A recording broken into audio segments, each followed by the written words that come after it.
Welcome to the podcast, G. I'm so excited to have you on. I'm excited to be here. You have no idea.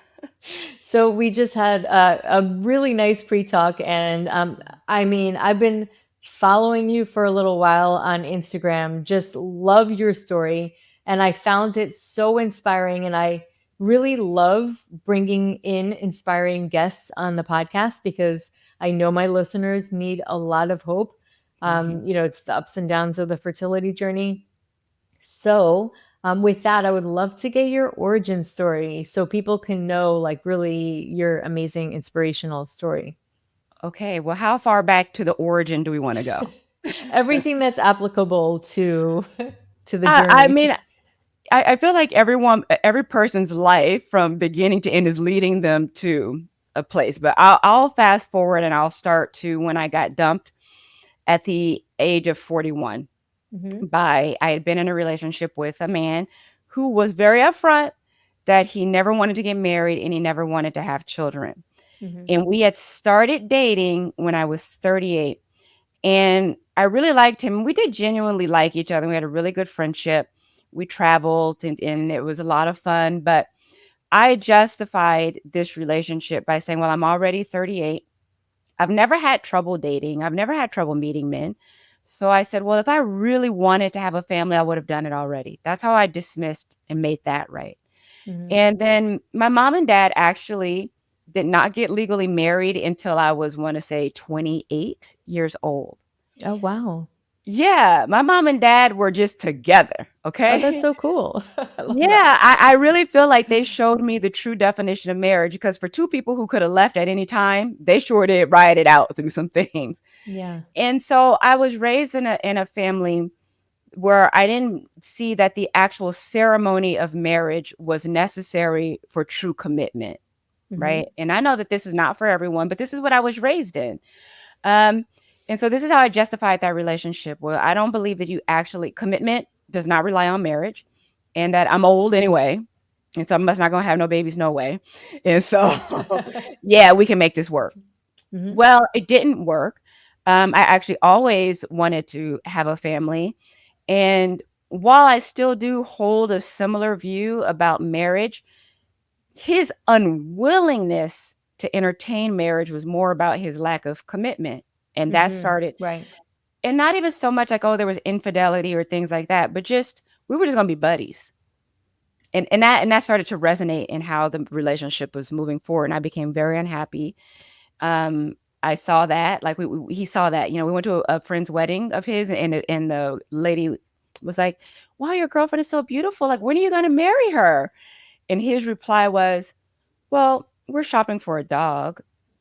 And I Mm. just felt so small and so introverted because, like, other people would look at me and say, "This is a good catch. When you're going to get married?" And there was always some off the wall, strange answer that led nowhere near commitment or acknowledgement that he thought I was wonderful. And he saw that Hmm. Yeah. I was shrinking. So he dumped me. I got dumped at 41, a week before my 41st birthday, and believed that that was it. I had just given all my good years to a man I didn't want children. Well, I continue to work on myself, continue to learn about people, life, volunteer, work, do things. And we fast forward, and I also start writing down, what am I looking for in a man? What am I Hmm. looking for? What would he be looking for in me? I start writing these things down. Ladies, you have to write these things down. Yes. Yes. You have to write everything down, every Yeah. goal, write it down.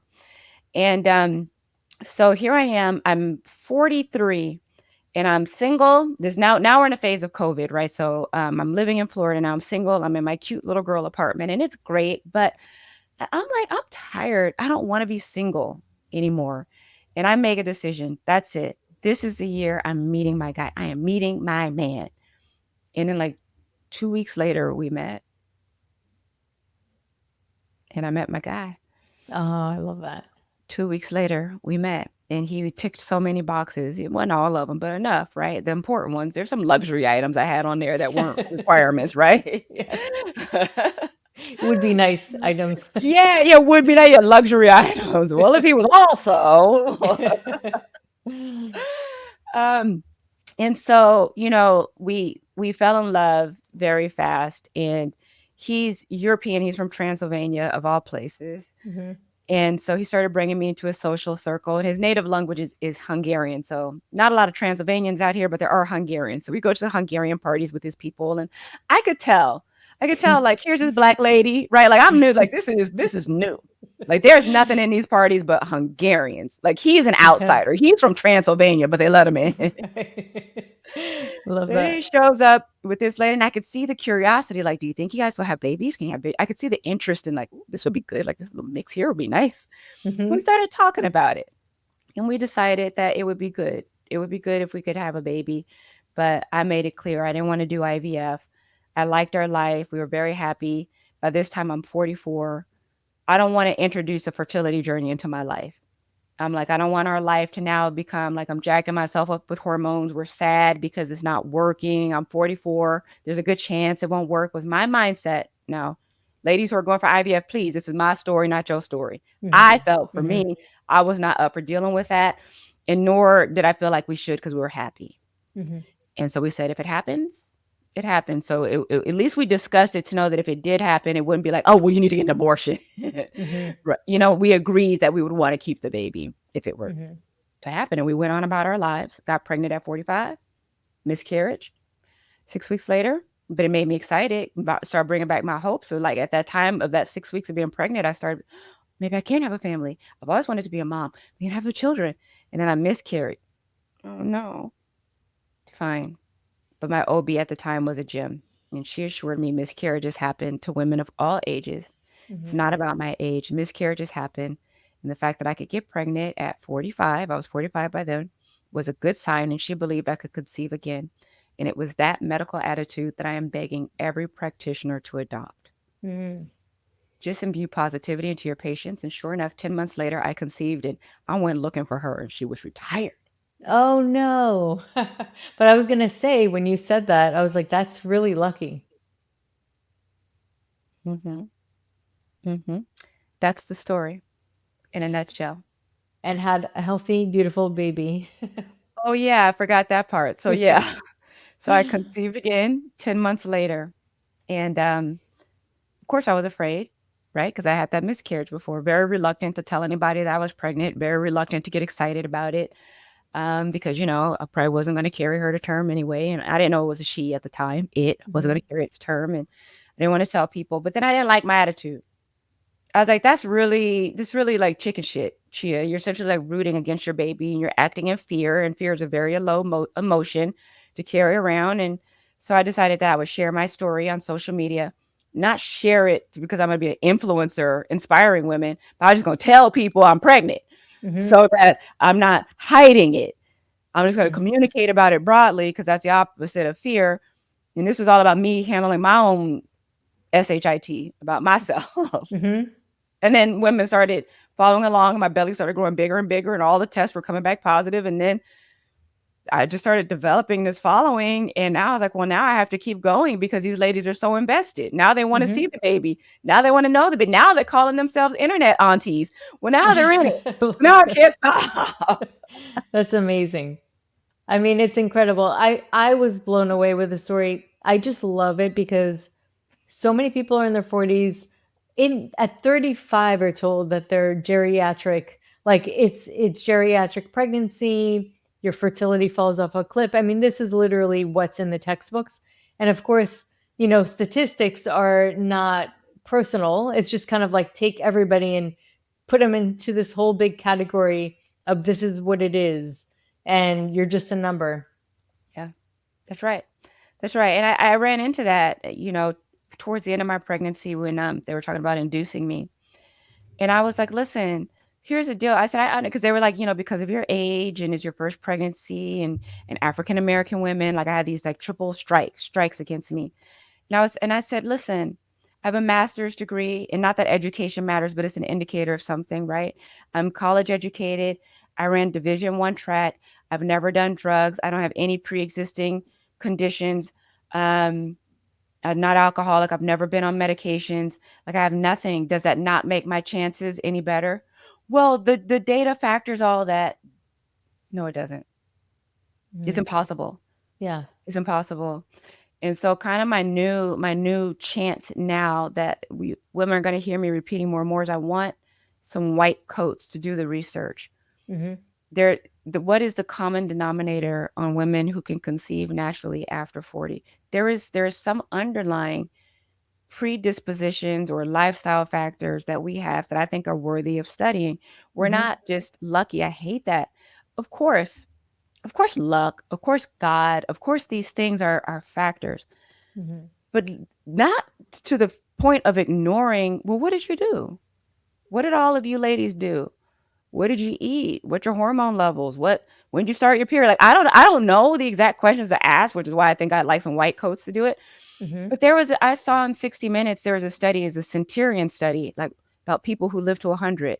And Mhm. they carried this study on, I don't know, for like 20 years, researching these people who live to 100 and why and the common denominators. And I'm like, can we not do such a similar thing for pregnancies after 40? Yeah. Yeah. So that we could put the truth, let's update the data. Right. I agree. I think I would love that information and that data. There's too many of us sitting at home, right? And obviously some ladies are using, IVF or donor eggs or things like that, but then we can work backwards and we can help women make lifestyle choices Mhm. that gear them towards prolonged fertility because there's a lot of ladies in other countries, they're like, what's the big deal? Like women in my country have babies into their 40s and 50s all the time. And I'm like, what is this? I love Right. America. Don't get me wrong. I'm not one of these people that hates my country. I've traveled to enough Mhm. places to know I like it here. Yeah. But Mhm. however, it's a mess with the Mhm. food and drug, Oh, big 100%. pharma Yeah. Yeah. relationships and all the things we're taught, The about our processed food. bodies. Actually, interesting. There was a study of processed food that when women stop eating processed food and eat whole foods, their AMH goes up. It's It's wild. it's wild. Yeah. It's wild, right? So, we've been set up. We've been set up from an early age. I've been telling women I got put on birth control pills at 15, but I got off, right? And with the thought that I think I want to have a baby one day, so I should probably stop taking these, right? But I got put on birth control pills at 15. Yeah. Checking with our Yeah. hormones No, so no. It early. happens all the time. I mean, it's probably more of a story, like the majority of the stories. Right. So yeah, so here we are. Here we are, us girls talking about this thing and trying to spread the word that there's other ways, there's other means, there's other therapies. We need to be taking care of ourselves way in advance of Hmm. our fertility journeys. We need to start in our teens, our 20s. Our bodies are so forgiving in our 20s. You don't realize the damage you're causing sometimes until later. Right. Because you don't feel it. You don't really feel Yeah. it. But I feel like I was fortunate enough that I got some clear education in my 30s, um, into my 40s that altered how I was managing my body, and I think it really helped. So I'm glad to be meeting with you, an acupuncturist. I didn't share with you, but acupuncture saved me from debilitating pain twice. Hmm. So I didn't use it as part of my fertility journey because I didn't have a fertility journey. I got pregnant by surprise. But Hmm. I have used acupuncture and I direct anybody I can, like go see an acupuncturist, whatever the Hmm. problem is, add it to the protocol. Yeah. Yeah. Because really the side effects are so like minimal. Maybe bruising or, there's not like a ton of, it's so safe Yeah, and it's incredibly effective. right. So yeah, so that's definitely something. That's how I got into it. I started as a patient. I mean, I was so intrigued that whenever I'd go, I'd ask them, "What is this point? What is that point? What is this? It's so interesting. How does this work? I don't get it." It was really amazing. Yeah, I mean, you're talking about acupuncture, like basically restoring your own fertility and hormonal Yeah, balance. yeah, 100%. I mean, it really did. So, yeah, that's really fascinating. What's really interesting about your story is that you kind of came from an unconventional household. So, what's interesting is if you see like families where kids learn two languages, it's Hmm. much easier for them to learn languages. It almost like opens their mind to something different. And so I'm Yeah. wondering, subconsciously our bodies respond to new things more easily if we know that something can still work even though it's not necessarily conventional.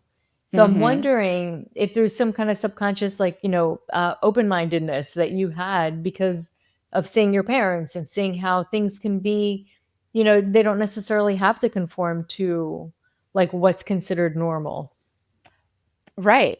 Well, exactly right. Exactly right. Like in that aspect of things, for sure. And I feel like as well too, like I learned so much from my mom and dad and their endurance in their relationship and how they approached each other. Um, that yeah, you can see that non-conventional and non-traditional things do work. I saw how they supported each other. Um, gosh, I had a train of thought with that about open-mindedness. I think yes. So there's also a philosophy that I adopted about myself that I realize, yeah, if you're self-aware, you'll realize things about your trajectory in life. Um, and I adopted something, and I hope that people receive this. We're in a very political climate, but just receive this as I'm telling it and make nothing else out of it, please. So many, many years ago, before Donald Trump was our president, he went and spoke at my friend's job. Like he was brought in as a guest speaker, motivational or something. And in this speech, he said, and she relayed this to me, that you have to be willing to be part of his success was a willingness to be lucky. Hmm. Just some people aren't even willing to receive luck, which we're kind of finding this in my comment streams and things like that, right? Yeah. Um, but when she shared that with me, I thought, yeah, that's interesting. Like, yeah, be willing for the sky to drop $1 million on your head. Now, she Hmm. shared this with me. I was barely in my 20s. So now I'm 50, right? So that was a long time ago. But that was something I said, you know what? Yeah, I like that. I'm willing to be lucky. Hmm. Then further, I realized I would have some bad situations pop up sometimes. But I never got the worst case scenario, right? Missed Hmm. the flight by mistake, misbooked it, showed up a day later. No problem. Just pay a $50 upgrade and we'll take care of it, man. Like I never get the, well, that's going to be $1,000 and you have to wait in line. And then, so I adopted Yeah. another life operating basis philosophy about myself that I'm lucky and I never, even when things go bad, I never Hmm. get the worst case scenario. Mm. Things go bad, but I never get the worst case scenario. And so these are two operating bases that I've just carried with me. I'm willing to be lucky. I'm willing for things to not even like I wasn't thinking about it and it just happened and it went well. And even if it goes bad, it ain't gonna go as bad as it could have. And this is how I run my life. Hmm. I I love believe that. so. Have you Mhm. heard of The Luck Factor? It's a book. No, what's that? It's really interesting. So I listened to the audiobook because I just don't have time to sit and read. Yeah, But I yeah. listened to the audiobook and it's called The Luck Factor and it's based on actual like studies or research that they did on certain people that are considered to be lucky. And he was talking about even like some lady who won the lottery multiple times, like things like that. There are people like that Yeah. do live in this world. Like there are people that are really considered very lucky against all odds. And so Yeah. they were curious to see like what is it. And I don't remember the big list, but the two things that really came to mind is people who are more apt to put themselves out there in Mhm. certain opportunity because you can't have opportunities without having the experiences. Right. So it's almost like the idea of, if you're 50-50% chance of success if you're going and trying Mhm. versus 0% success if you don't do anything. Right. So it's kind of really getting out there, meeting other people, because when you're meeting other people, you're kind of putting yourself in this network. And Right. then through that, opportunities arise and you have all these like happenings or like synchronicities that happen Mhm. versus and then that's one of them. And then another thing is that you also see yourself like you see things that are not that happen that aren't good, that they're there to help you in some way. Like you just have this innate belief, and then Yes. you're also very nonchalant about like things that happen, like, oh yeah, this is just normal.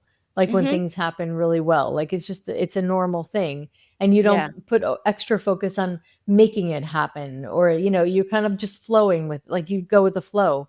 And I Yeah. thought that was really interesting. That is cool. That is cool. And There's it's kind many of, it sounds like you just had that naturally. You kind of Yeah. figured it out.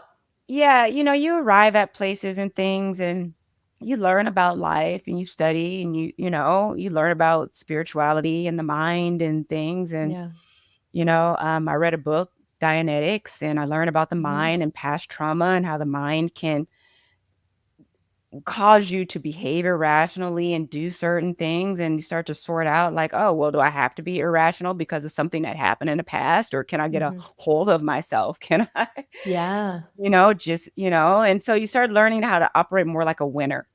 And it is Mhm. also something my father ingrained in me as well. My father coached me in running track, and he's always very competitive. My dad is, I don't know if you remember TC from the original Magnum PI, but there's a TV show, Magnum PI, with Kind Tom of, Selleck yeah. in Sounds Hawaii. Many people familiar. in our, yeah. So he was an actor in a time where Black actors didn't have the kind of success that he was having. And he's Mhm. very much a winner and has a winner attitude. So he kind of always ingrained in me too, having a winning effing attitude. I Like love you're doing, that. when people It's freaking ask you how you're amazing. doing, they don't want to hear Mhm. all your problems. You're fine. And not to say that you can't have problems, right? But there was just Mhm. a certain attitude that he wanted to see me carry through in life. And Mhm. as I become older, I more greatly understand and appreciate it. You have to be a winner. You Yeah. cannot approach life because things happen and oh, this and my dad hit me and my dog ate my homework and the cat did this and everybody did these things. You're not going to make it. Mhm. This planet eats victims. Mhm. This Mhm. planet Oh, eats trust me, I've victims. been there. When we were talking before, it was really nice actually. She was asking about me, which Yeah. usually guests don't do. She's like, I want to know what I'm talking to. Yeah. So I had shared that I had irregular periods, and during that time, my hormones were out of whack. And there was a time for sure I had a very big victim mentality at work, and things weren't working out. And I remember something clicked, and I was like, wait, I can't be doing this. Like I gotta like get myself out of this. I gotta start thinking more positive. Like it was Yeah. almost like my spirit guide, some like I don't know, something was telling me. I was getting Yeah. downloads like, Michelle, this isn't working. Like you It gotta doesn't take work. you got to take responsibility. Take responsibility for your stuff. And it was just like somehow, but it was good because I had to go through that, at least for Hmm. me. I needed to experience what it was like somewhere where I felt helpless. Yeah. It makes me a better coach now. Like it makes me a better guide for the people that I work with, Yeah. to understand really what it feels like to be in different states of mind. And Sure. then finally, I read the book The Power of the Subconscious Mind by Joseph Murphy, and that Yeah. literally single-handedly changed my life. I mean, besides the acupuncture, but it was around the same time. But it's mindset too. The acupuncture, I Yeah. mean, acupuncture is actually to me very spiritual too. It Oh, really is. It's 100%. very spiritual, but an address to the It's body. energetic. It's energy, right? It's energetic, Yeah. right? But there is the spirit is separate. The mind, the spirit. These are things that we're dealing with outside of the body, and you have to address them both somehow, some way, because your body will only be as well as your mind lets it, Hmm. right? Anyway, so if you are sad chronically, you're going to be sick more often. Hmm. That's And it's actually, according to science, it's actually known. It's a fact, yeah, like that's been studied. yeah. You got to find a way to be innately happy, Hmm. preferably without drugging yourself there. I know that doctors prescribe medications for the mind, but those don't unburden the real reason of the sadness anyway, or the upset or Hmm. the anxiety. And you're ideally, if you can work through that and get there, you will be physically better Yeah, overall as elevated well. emotions. You know that there was a study that was done that showed that if laughter therapy after IVF transfers like increased the success rate like like I dramatically. believe it. Just like laugh, just like find a Yeah, reason to laugh, and just like yeah, it's true that there is a drill I've done too. That if you just start laughing, you'll just yeah, laugh. You force yeah, to yeah, laugh, and then you laugh. yeah. No, literally. And it's funny because Yeah. you were talking about how you wrote down things. First of all, writing things down, there was a study on that too. And it actually, if you write down your goals, you're 40% more likely to have them happen. Mm. That's so writing is actually incredibly important. There's something really magical about it. Hmm. Probably we only scratch the surface as to why it works. It's really, really, really profoundly Yeah. effective. And then also, I wrote about my husband before I met him. So I Hmm. did affirmations because I was like, this is what I want.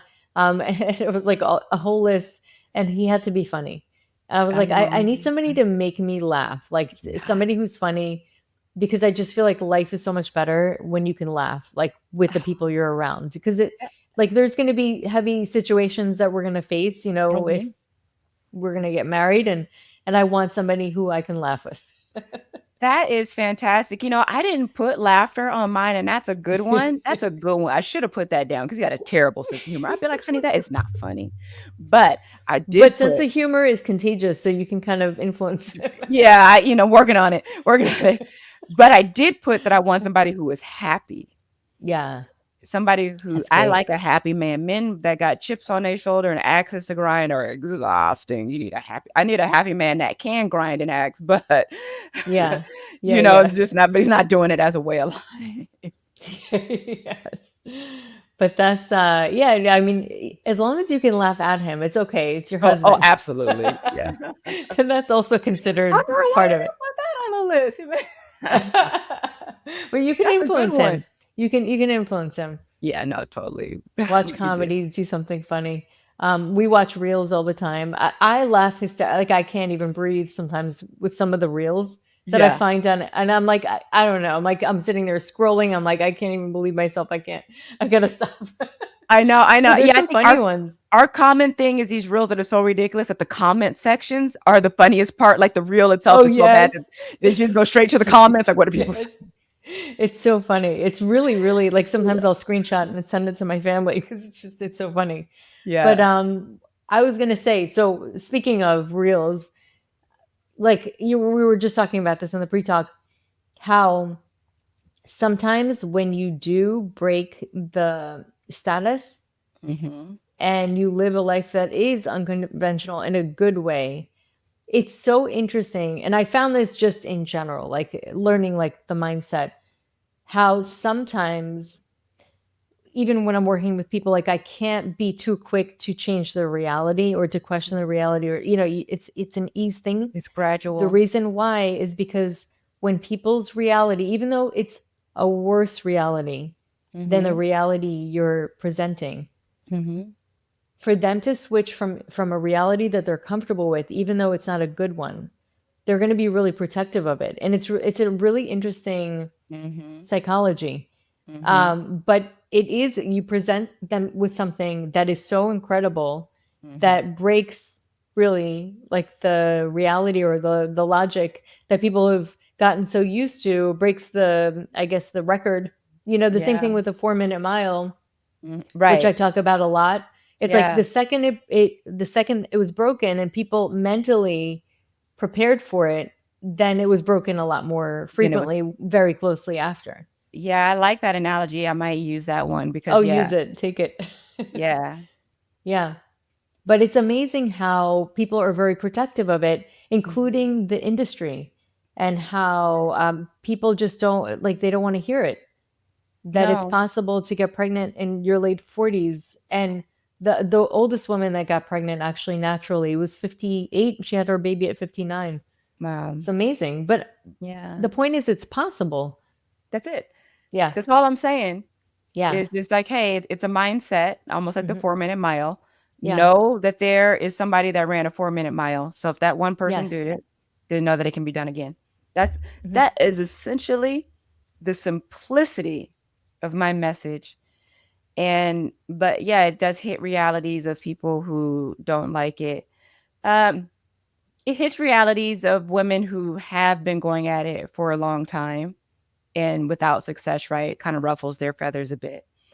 But largely, my message isn't directed at them when I say that it's Hmm. possible, right? Yeah. It's to the women who haven't even met their man yet and they're panicking. They're 40 and they're still single, or they're just trying and they went in and the doctor said, oh, your AMH is low, and they're destroyed thinking that it's impossible.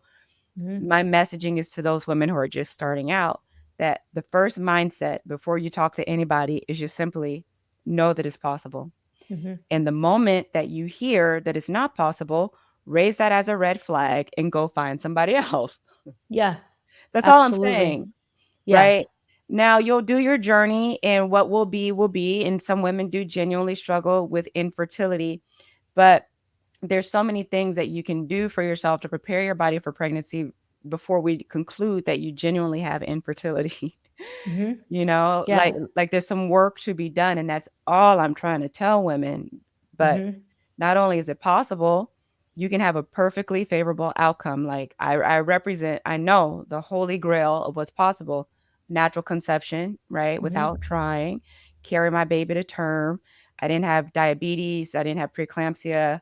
I didn't swell. I didn't vomit. You know, I gained like 23 pounds. Like my body bounced back. The baby's healthy. But guess what? That's fucking good news. I don't Yeah, know it why is. people are so mad. Yeah. No, it's amazing news. It's incredible. It inspires me. That's like your story really is so inspiring. And most people get it.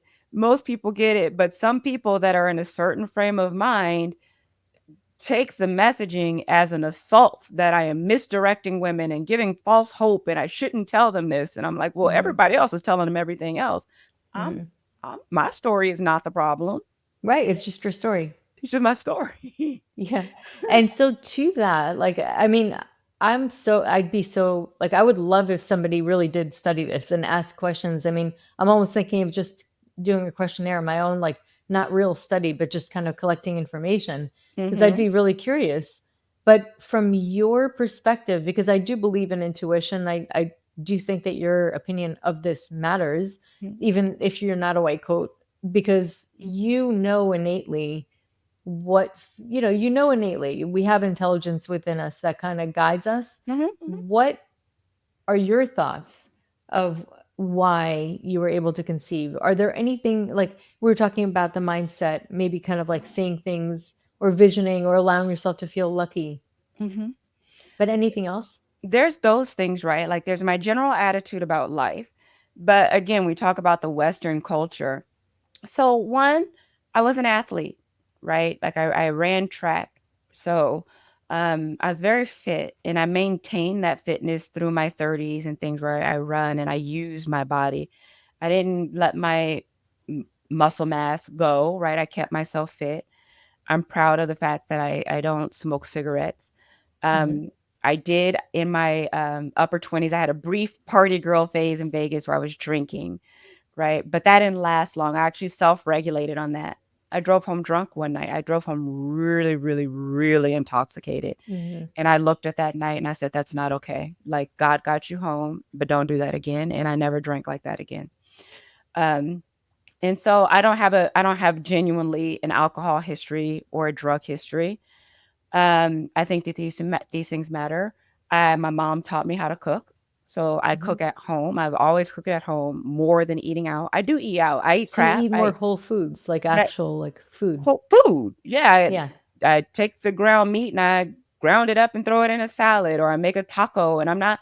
Yeah, I made a taco shell was processed, but the fact of even just simply cooking at Yeah, home, like using your own hands and your energy to make your food. your own hands, your own energy, you know what you put in it. There's not all these extra added things that you get when you go to a restaurant or McDonald's, right? Um, so the fact that I eat at home more than I eat out, the people that I surround myself with, like I'm very mindful of energy. Like you have your own energy, but your energy is influenced by your environment, It's true. right? So if you're Hmm. surrounded by negative people, you will eventually drop down to that or worse. So my girlfriends, you know, are very positive people. My fiance is a very upbeat, peppy, happy guy, and that's how I like it. And I don't hang out with drama. I just don't. Hmm. Like I don't. That's I'm not great. interested. I, Yeah. I'm almost a There's bad the friend. energy. It's energy. Like you can only call Mhm. me so many times with the same problem before I'm like, stop calling because I done told you what I think. So this is a fifth phone call about Tyrone. If you're not gonna leave him, that's okay. But we need to talk about something else. Yeah. Yeah, 100%. Waste all my hours with your whining. And I I'm talk that about friend. this a lot, boundaries. I have been always want to throw up the fence. Like you can call me a couple Mhm. of times with the problem, but if I gave you my advice and you don't want to follow, I don't care. That's okay. But we gotta talk about something else. Yeah. It's true. But that's how it is. It's your energy. It's how you allow people to interact and engage with you. It Mhm. is what you put in your body. Um, I stopped wearing fragrances. I cut. I said I should. I didn't stop. I would say I cut my use of fragrance products by about Mhm. 85% at the Mhm. age of 30. Your skin's your Mhm. largest organ. So Yeah. I bathe with unfragrant soaps, and yeah, sometimes it's Dove, and that might have some other stuff in it. But you can't do everything, right? Like Yeah, you yeah, can't it's true. like some you got to give yourself a break somewhere, right? So the Yeah. fragrance products and things, I really, really cut back on that. And I think the sum total of the energy of the people that I exercise, that I maintain my weight, that I didn't drink, that I didn't do drugs, that I didn't smoke, these things add up to something that makes sense. Let me ask you another question. Do you have a spiritual practice or some kind of belief in something higher? I do. Yeah. I I think do. that I'm that's a very big one too. I think that spirituality and acknowledgement of a higher entity beyond yourself and that there is a spiritual factor to this universe is extremely important. I Hmm. respect everybody's belief and philosophy, so I don't get into what that should be because it's going to be Hmm. individual. Yeah. I think any person faced with a life or death situation for themselves or their child, if they never believed in God, suddenly find themselves, please, you know, Hmm. at the last Yeah. minute recognizing that there's something beyond yourself. Hmm. And I do. And I you had an have to. amazing guest who actually you should connect with if you want to speak to, because you'd mentioned like speaking to a lot of practitioners. Her name is Dr. Lisa Miller. She's a Mm, psychotherapist, and she's a researcher in Columbia University, and she basically researches the brain on spirituality, and mm, she'll had her own fertility journey, and she had realized, and what they've discovered is that believing in something higher doesn't necessarily have to look any one way. It's just the idea of believing in something greater than yourself. So yeah, whatever that is, it could be the Tao, it could be, God, it could be Jesus, it could be anything. And so you basically believing in that or having that kind of faith in something greater than yourself that you can lean on protects you from depression. It changes your brain. that's the first time because psychotherapy in and of itself is very mind and materialistic usually. That's Hmm. fascinating that she's studying the effects of the spirit and Yes. spirituality on mental health. Good Yes. for her. It's fascinating. I mean, her work's incredible. Like she's just somebody who I really admire and love. Like she's just a wonderful person, and you could see that she's really got her heart into this. She loves Yeah. what she does, and she feels like really passionate about it. And I understand why, because there's a message. She's really bringing out a message into the world that is very much needed now. Yeah. Yeah. There is something at play beyond just what we see here. I believe it has been demonstrated to me conclusively. Like I don't even believe it. I know it. Yes, yeah, I love There that. Thank I you. know it. That's Yeah, great. let me yeah. So, Yeah, that's definitive language right there. I love that because it's true. I've even seen it with my patients once they make a connection with the spirit baby. They just say, "Okay, child of mine, like I just want to connect with you. Show me mhm, little signs." And the signs that they get, I'm telling you, mhm. like two of them had signs that specifically at referenced numbers that ended up being the date of birth of their child. Oh.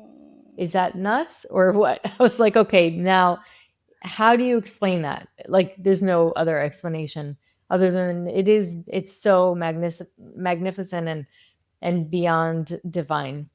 It's beautiful, and I tell women this too, right, when they're on their journeys, like, to your point of what you're saying, I say, "Be the baby. Be the baby." Imagine that there's a being coming and is looking for a mom and a dad, and he stops over your house, and there's all this crying and bickering about the fertility and all this upset and all I said, "Would you want to come into a family like that?" It had a lot of pressure, like, it's just a goddamn baby, right? The Hmm. baby's supposed to come in and alleviate all this distress you're dramatizing right now? No, that's not a household anybody would wanna come into or a job, if it was a job or career environment and somebody was peeking in watching this, they'd be like, "Wow, that's really dramatic. I don't know if I want all of that." Really encourage women to take a step back. Hmm. Take a step back, and I know when again, my conceptions were relatively easy, right? And I get it. When a woman has been trying and she really wants the baby, I'm not trying to negate the emotional toll that can take, especially if it involves a lot of losses. I don't want to negate that. Mhm. But I do want to also really just kind of point up the fact that you're trying to bring in life. And you want to bring in quality life, right? Like, Mhm. not all beings are the same. On this planet, we have murderers and we have saints. Yeah, You it's know, on true. this, we Yeah. right. And so, which one is yours? Which one is coming to you? You're right. Right? Like, it's Yeah. true. You know, like, I don't mean to be blunt, but it's so. Who do you want? Who do you want? And I think that it really, you have to take a step back, maybe take a break, maybe take a vacation, and really kind of just regroup, calm the environment, and make it appealing for your baby. You know, it's interesting. Nancy Weiss, she actually is a spirit baby medium, Hmm. and she ended up using embryo donors, Hmm. and she said that she had basically like just information that came to her, Yeah. and she gets that a lot, and she felt that that's what really got her to find her embryo Mhm. sisters in Atlanta, where she moved kind of randomly, but there's no random. There was like definitely something that pulled her there. Wait, her embryo sisters? Yep, embryo sisters. So it was embryo sisters, and she ended up adopting them, and using them like with IVF. So it was just incredible. And one of the girls looks like her. She put a side by side picture of her when she was little, and when her baby was the same, or her daughter was the same age, and it was insane. So there's definitely like an intelligence at work. But one of the messages that she got was that your baby wants to play. Your baby wants you to be playful. Your baby wants you to play so that it can feel an opening to come. Wow, that's real. It's a baby. Yeah. It's a baby. So This baby's going to wild. be so vulnerable, can't do Yeah. anything, can't defend itself. You want to come into a house full of strife where it can't relax? No. Or it's got to be the solution for the happiness. Like, you can't make the baby the solution for your happiness. Got to get the happiness going, chill out, Yeah. be I like your welcoming. honesty too. I appreciate your honesty because I think that it is important. And sometimes honesty is not going to feel sugar coated. It's going to feel like sometimes it's going to sting. You know, Yeah. if it's something that we need to look at, it's okay to challenge your thoughts. It's okay to challenge your perspective Well, it also and to kind of look at it, yeah, and it depends on the place from which it's coming, right? Like, right? From a I'm good coming from a intention. yeah, it's an intention, right? Like, there's nothing that's lacking understanding or compassion, but sometimes you need a third person outside of the situation to look in and be like, "Hey, but what about blah," just to kind of redirect your attention. Hmm. And my intention, though direct, like, I've said it before, and it's always been received about like having to chill out. Because imagine like, have you looked at what the baby would be looking at if they were looking in your house and they're like, no, they never even considered. Yeah. What would the baby think of all this? Yes. And it's a dance. It's not like it's not something that we could just press a button. Yeah, It's a dance yeah, between us and invitation, and it's like really a three-way dance. It's you, your partner, and and the the soul baby. of the child coming in. Absolutely. I mean, I would joke with people when they would ask me, like, do you think you can have a baby? I would literally joke and I'd be like, yeah, some being could come in here and scrape an egg off the side of my uterus and make it work. I wouldn't even say it right. I'd already have it sitting on the uterus. Like, some Yeah. being could come along and find an egg and make it work. Then he or she can have at it. But that's all. That's all I'm doing. I'm not doing nothing else. And that's the baby I got. That baby came in, found an egg, and made it work. Wow, incredible. That's just amazing. I just love it so much. I knew that I was going to have the best conversation with you. Hmm. And I'm telling you, like, I was like, there's something really cool about her, just like in general, your personality. And then on Thank top you. of it, your story. And I just love the fact that you are just unapologetically like yourself, and you inspiring. You're just like, Hmm. yeah, you can do it. Because you can, like, if Yeah. sometimes, I have to tell women now because they don't understand, because they see me with hundreds of thousands of followers now, and lately I've been going viral, right? So I'm like really being pushed out there, my account's skyrocketing. They lose sight of the fact that just a few years ago, I was a vulnerable, scared lady who thought that I was going to lose my baby. And the only reason why I posted anything on social media was because I was scared, and it was my own therapy, my own handling for Mhm. myself. I am not some PR machine agent with a whole team guiding this movement. I'm evolving with it. I don't have all the messaging worked out. I don't have all the everything is not a perfect statement. Half the time I'm shooting stuff on the fly or something seems interesting and I whip out my camera because I was just that lady just a few years ago that was just sitting at home scared and didn't even want to tell anybody I was pregnant. Now you look up a few years later, you think I need to have everything all organized and all together and all perfectly stated and said, well, I'm No, sorry. it's never perfect. It ain't never gonna never be perfect. I Yeah. mean, I'm not gonna say never. I'm willing for this to evolve into something big where I have a PR team and it polishes up and it gets professional. But this is still Yeah. Yeah, a it's very, life, it's life. right? It's very real. It's very grassroots. Uh, I But it's definitely incredible. it is, but I'm having a good time. I'm having a good time, and I do feel where if there have been times where I said something and it did hurt a lady who's still on her journey, like I feel for that and I apologize for that. I really do. If anything was taken in a context that caused hurt, because that's the least thing that I'm trying to do. I'm trying to rally every lady, whether you've been trying for 10 years or 10 minutes, you can do it.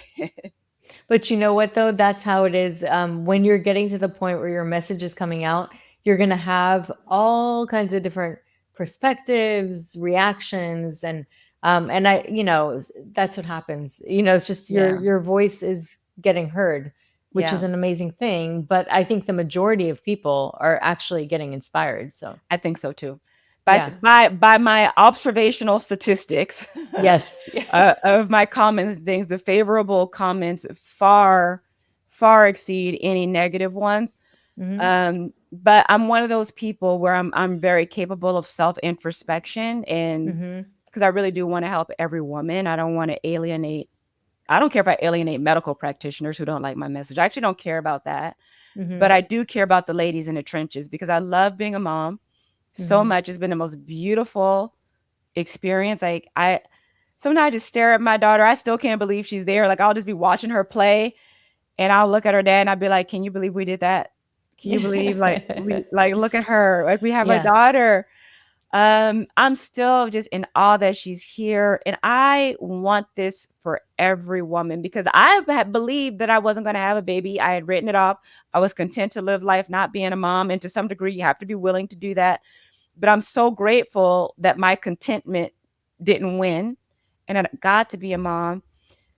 There's so much about being a woman and about our bodies and everything. I feel you don't even get to understand until you carry life and bear life. And Hmm. I just feel made more woman. Hmm. I feel way more feminine since having her. And it's another level of love that you can't experience anywhere until you hold your baby. And I don't care if that's an adopted baby, a donor egg baby, Yeah. your baby, right? You decide that's your baby. Right. There's just kind of love. It's just, it's being a mom. Hmm. It's being a mom. And I want it so bad for every woman. And I get so angry when I see like how much discouragement there is for them, for Yeah. their Yeah. femininity and their God-given right to bring life. And then I look at it and I'm like, the over 40 mom is a valuable type of mom. We remember life before cell phones. We remember Hmm. life before the internet. There is a wisdom Hmm. and an experience that we bring that's almost going to be lost. It's going to be lost, but there's a grounding that I think that we can bring to future generations that's Hmm. still needed and very important. Yeah. We're still healthy. We're not dying. And I Yeah. just hate it that women are so discouraged. I'm like, what the fuck? Yeah. There's a lot of messaging out there that's so like it's not good. It's not healthy. And Mhm. it's so unconscious. Like it's just expected. And that bothers me because it became like the status quo and it Yeah, shouldn't be. it shouldn't. So with that, I want to reverse a question on you. I know we're coming up on our time, but Hmm. I'm a big fan of acupuncture. Hmm. How do you apply acupuncture to fertility? Can you talk a little bit about that? Of course, of course. So with any kind of acupuncture for anybody, we look at patterns. So the first thing I do is I always look at patterns first. So if a person has like blood deficiency, we want to tonify or if they're really deficient with energy, chi, life force, vitality. Mm-hmm. If they have blockages, if certain areas, if they have like blood stagnation. So we look Do at you, like the overall. how do you look at it? Like, do you require blood work or do you have scanners? Without No, getting no. fully technical, how do you do? Look at tongues. We look at we feel pulses. Mm-hmm. Also, honestly, the biggest one is for me questioning and also sensing their energy and kind of like being around them and looking at them. Yeah. Probably even more so than tongue and pulse, believe it or not. Like I can immediately, you can start to get a feel. Yeah. So based on like just their symptoms and what they feel, you start to map it out. And Mm-hmm. this is why my initial is always like virtual. I ask them questions. I really just get to know them based on their voice, based on their skin, based on like all of these different things. Then you kind of look at them as a whole. And Mm-hmm. then so you look at like the big picture, you're addressing that. But then also I will put a lot of points locally on the pelvic area. Mm. So that calls for more blood because it's a controlled injury. When you get like needles in, it basically tells the immune system, hey, something's happening, but it's nothing dangerous. So, but Yeah. it does wake it up. So it Oh, will bring more blood flow to that area, okay. which you could literally see around the needle. You could see it like a red Mm. because it's bringing more blood flow to that area. And it has actually been researched and shows that the uterus does get more blood flow, like the uterine artery Mm-hmm. does bring in more blood after acupuncture. So Wow. it's really fascinating. And then I And I also don't work want to on take that data. supplements and I don't want to take that data for granted. So let's talk about the uterus and more blood flow. Why does the uterus need more blood? What does that do? okay, so then it helps not just the uterus. People Mm. think it helps with the uterine lining. Yes, 100% it does, but it also helps with the ovaries. And one of the things that happens with quote unquote aging ovaries, aging eggs. And the thing that kind of brings it to like the quality and decline is that the capillaries stop being flexible and they stop bringing as much blood flow. Mm. So the blood flow is a big part of that. Yeah. So when you're bringing in, even if you're eating the best diet, if your digestion's off, which we treat, you Yeah. want to get the digestion in order so that it's able to really convert the nutrients that you're eating into eventually blood.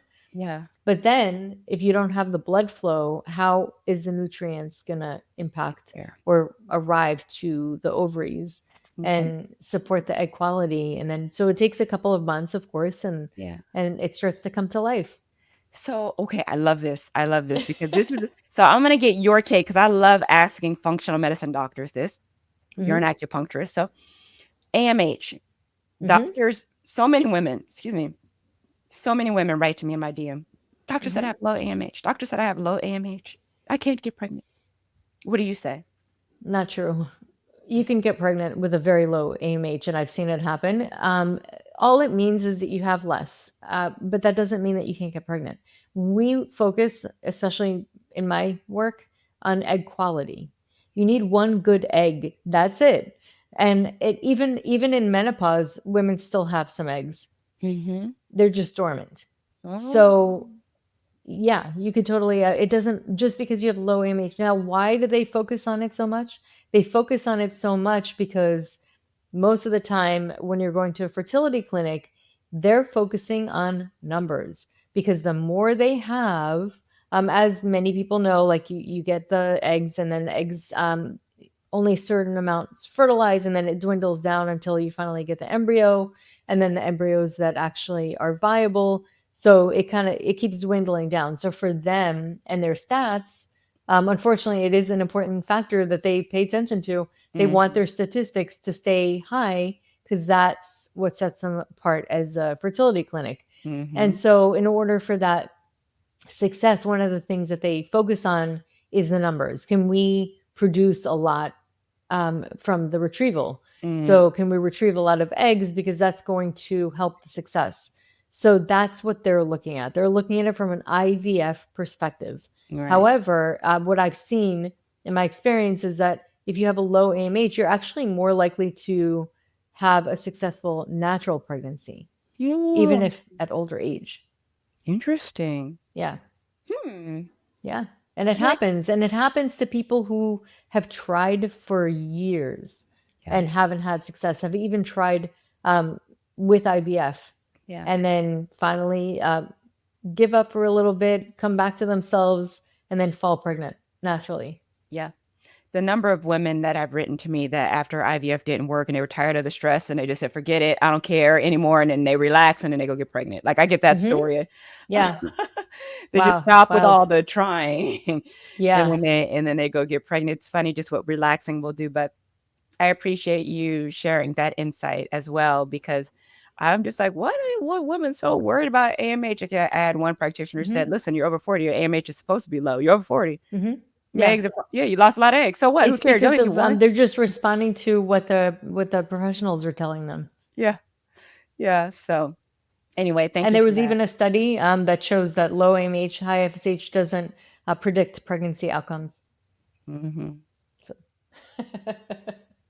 Very Listen, interesting. yeah. My last AMH test I got said it was like 0.17. I'm like, well, I got pregnant 3 years ago. I don't know how much higher it was then, but it sure went through the roof, ladies, and I still got pregnant.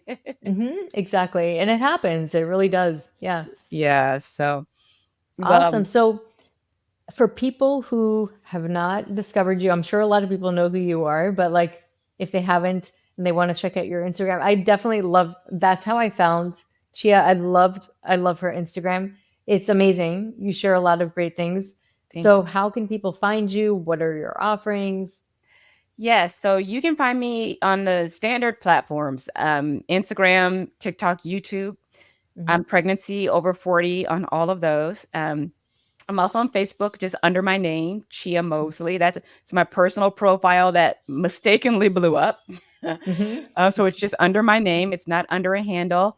Um, I encourage women to make their way to my video section on my YouTube channel, because I've done interviews with many practitioners about preventing miscarriages, IVF, and not IVF, sorry, the role of herbs in pregnancy and preparing your body for pregnancy. Like I've interviewed a lot of practitioners. I'm going to interview you. We're going to reverse this flow. So I definitely encourage women to do that. That's free information. As well, I do have a private subscription community that I encourage women to enjoy. I have so many DMs that I can no longer just sit at my computer and talk to everyone. So I created a subscription community. Those are the ladies that give my time and attention. We have monthly meet and greets. I bring in practitioners just for the ladies once a month. We have more private sessions and they can ask questions. And so that's what I'm offering now. I have other things up my sleeve for future, but this is what I have going on now. But I think I'm pretty easy to find at this point. Awesome. Ch-a, this was amazing. This is better than I even expected. And I was just so excited to talk to you anyway, to begin Oh, with.